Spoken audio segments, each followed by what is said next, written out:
بسم اللہ الرحمن الرحیم۔ السلام علیکم ورحمۃ اللہ وبرکاتہ۔ ناظرین، آپ دیکھ رہے ہیں ہمارا یوٹیوب چینل اور کچھ سیکھیں۔ آپ تمام حضرات کا پھر ایک بار ہمارے یوٹیوب چینل اور کچھ سیکھیں میں خیر مقدم ہے۔ آج درس قرآن کیسے دیں، یہ جو کورس کرا رہے تھے اس کا سبق نمبر 3 ہے۔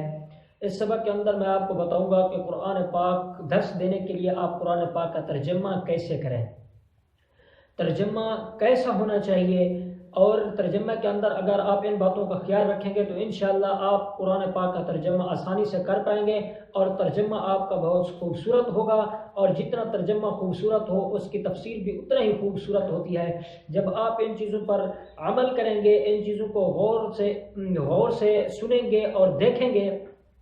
اور اپنے درس قرآن کے اندر ان چیزوں کو استعمال کریں گے تو مجھے امید ہے انشاءاللہ آپ کے درس کو عوام الناس پسند بھی کرے گی، اور عوام الناس کے اندر آپ کے درس کی دھانک بھی بیٹھے گی۔ تو آئیے آج کا سبق شروع کر لیتے ہیں۔ سبق شروع کرنے سے پہلے ہمیشہ کی طرح چھوٹی سی گزارش ہے، اگر آپ نے ابھی تک ہمارے چینل اور کچھ سیکھیں کو سبسکرائب نہیں کیا تو پلیز جلدی سے سبسکرائب کر کے بل گھنٹی کو ضرور دبائیں تاکہ کوئی سبق آپ کا مس نہ ہونے پائے، اور جتنے آپ کے دوست احباب ہیں ان تمام کو ہمارے چینل کے ساتھ ضرور جوڑیں تاکہ وہ بھی فائدہ اٹھا سکیں، اور اگر ہمارے اسباق پسند آتے ہیں تو ان کو لائک بھی ضرور کیا کریں، اور کوئی مسئلہ درکار ہو تو کمنٹس بھی ضرور دیا کریں، اور اپنا قیمتی مشورہ کمنٹ کے اندر دینا مت بھولیے۔ تو چلیے آج کا سبق شروع کر لیتے ہیں۔ تو جی ہاں ناظرین، آپ قرآن مجید کا ترجمہ کیسے کریں اور ترجمہ کیسا ہونا چاہیے، آپ ان چیزوں پر اگر غور و فکر کریں گے جو میں آپ کو بتا رہا ہوں، ان پر عمل کرتے ہیں، اگر اس ترتیب کے مطابق آپ قرآن مجید کا ترجمہ کرتے ہیں تو ایک تو ترجمہ آپ کے لیے بھی آسان ہوگا، اور دوسرا عوام الناس آپ کے ترجمہ قرآن کو پسند بھی کرے گی۔ تو آئیے میں آپ کو بتاتا ہوں وہ کون سے ٹپس ہیں اور کون سی باتیں ہیں جن کی بنیاد پر آپ درس دینے کے لیے قرآن پاک کا ترجمہ اچھا کر سکتے ہیں۔ تو قرآن پاک کا ترجمہ کلام الہی کے شایان شان ہو، زوردار ہو، قرآن پاک کا ترجمہ معیاری ہو، لفظی نہ ہو، اور اس ترجمہ کے اندر متروک الفاظ بالکل بھی چھوڑ دیں۔ چاہے قرآن پاک کا ترجمہ ہو، چاہے شان و نزول ہو، چاہے تفسیر ہو، اس کے اندر متروک الفاظ بالکل چھوڑ دیں، اور اسی طرح ثقیل الفاظ، ناموروث الفاظ یہ بھی آپ چھوڑ دیں۔ مقفع اور مسجع الفاظ یہ بھی قرآن پاک کے ترجمے کے اندر، تفسیر کے اندر، شان نزول کے اندر یہ تمام الفاظ چھوڑ دیں۔ کیوں؟ اس لیے کہ اگر آپ ثقیل الفاظ یہ بولیں گے تو آپ لوگوں کو یہ سمجھ نہیں آئیں گے، تو لوگ آپ کے درس کے اندر پریشان ہو کر بیٹھیں گے۔ جب ایک مرتبہ آپ کے درس میں بیٹھیں گے، آپ ایسے متروک الفاظ یا ثقیل الفاظ، ناموروث الفاظ استعمال کریں گے تو لوگ کہیں گے ہماری سمجھ میں تو آتا کچھ نہیں ہے، الفاظ ایسے ہوتے ہیں جو ہمارے سر کے اوپر سے گزر رہے ہوتے ہیں، تو اس وجہ سے ہمارا بیٹھنا ہی فضول ہے، وہ آپ کے درس کے اندر کبھی نہیں بیٹھیں گے۔ تو آپ متروک الفاظ بالکل استعمال نہ کریں، ایسے ہی ناموروث الفاظ اور ثقیل الفاظ ان کا استعمال کرنا بھی چھوڑ دیں۔ اسی طرح مقفع اور مسجع الفاظ یا قرآن پاک کے ترجمے کے اندر یا قرآن پاک کی تفسیر کے اندر، شان نزول کے اندر آپ ان کو بھی چھوڑ دیں۔ مقفع اور مسجع الفاظ یہ تو آپ جانتے ہی ہوں گے، جس طرح قرآن مجید کے آگے فرقان حمید کا لفظ بڑھا دینا، یا چلتے چلتے کہیں ذکر آ گیا کہ حضرت حسین رضی اللہ تعالیٰ عنہ کا، تو وہاں آپ نے جگر گوشہ بطول، تو اس طرح کے الفاظ آپ بڑھا رہے ہیں، تو اس سے نقصان یہ ہوگا کہ آپ کے پاس جو قرآن مجید کا درس دینے کے لیے ٹائم کم ہوتا ہے،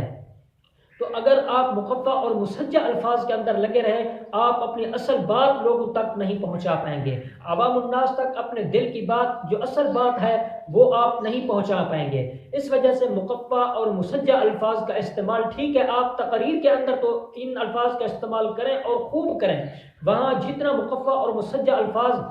آپ بیان کریں گے تقاریر کے اندر اتنا آپ کی تقاریر اچھی ہوگی، لیکن درس قرآن جو ہوتا ہے اس کے اندر ٹائم بہت کم ہوتا ہے، اس کے اندر آپ مقفع اور مسجع الفاظ سے بالکل اجتناب کریں، بالکل پرہیز کریں، کیونکہ اس سے آپ کا کافی سارا ٹائم ضائع ہو جائے گا۔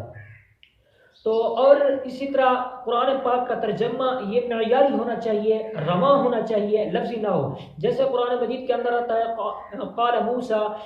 تو آپ اگر ترجمہ کرتے ہیں کہ موسیٰ علیہ السلام نے کہا قوم سے اپنی، اس طرح ترجمہ نہ کریں بلکہ رواں ترجمہ کریں اور بامحاورہ ترجمہ کریں۔ حضرت موسیٰ علیہ السلام نے اپنی قوم سے فرمایا،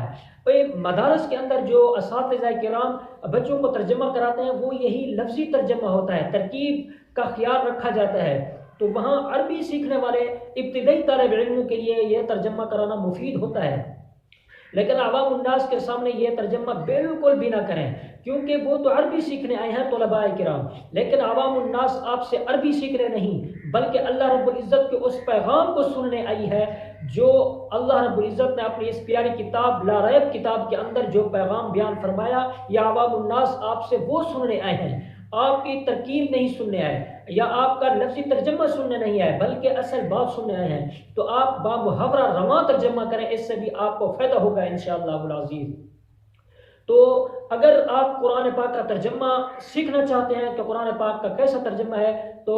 حال ہی کے اندر مولانا مفتی تقی عثمانی صاحب کا جو آسان ترجمہ ہے وہ آپ کے لیے بہت مفید ثابت ہوگا۔ یہ جتنی چیزیں میں نے بتائی ہیں، متروک الفاظ کا استعمال کرنا چھوڑ دیں، مقفع مسجع الفاظ کا استعمال کرنا چھوڑ دیں، ثقیل اور نامونوس الفاظ کا استعمال کرنا چھوڑ دیں، ان تمام خوبیوں کو مد نظر رکھتے ہوئے وہ قرآن پاک کا ترجمہ لکھا گیا ہے، تو آپ اس سے بھرپور فائدہ اٹھائیں۔ اگر آپ درس قرآن دینا چاہتے ہیں تو وہ آپ کے پاس ضرور ہونا چاہیے اور اس سے آپ کو انشاءاللہ بہت فائدہ ہوگا۔ تو آج کے سبق کے اندر ہم نے سیکھا کہ قرآن پاک کا ترجمہ کس طرح ہونا چاہیے، اور ہاں ایک اور بات بھی یاد آ گئی، قرآن پاک کا ترجمہ زور سے ہو، اب بلند آواز سے کریں تاکہ عوام الناس کے اوپر اس کا اثر پیدا ہو اور عوام الناس پر قرآن پاک کا دبدبہ طاری ہو جائے، تو یہ بلند آواز سے ترجمہ کرنا چاہیے۔